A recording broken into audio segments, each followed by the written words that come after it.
Organic garden.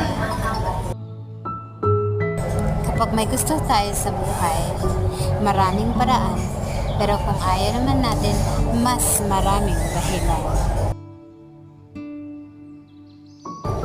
Sipag at tiyaga lamang, sabayan ng diskarte. Makukuha at matutupad ang mga pangarap mo sa buhay. Kung may mga pagsubok na dumating, huwag susuko agad-agad. Dahil kang susuko ka dahil sa kanila, ikaw ang talo at hindi sila.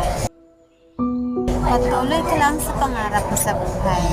Siyempre, sabayan ng aksyon para ito'y matupad.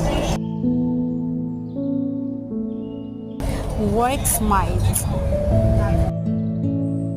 Happy Autumn Festival!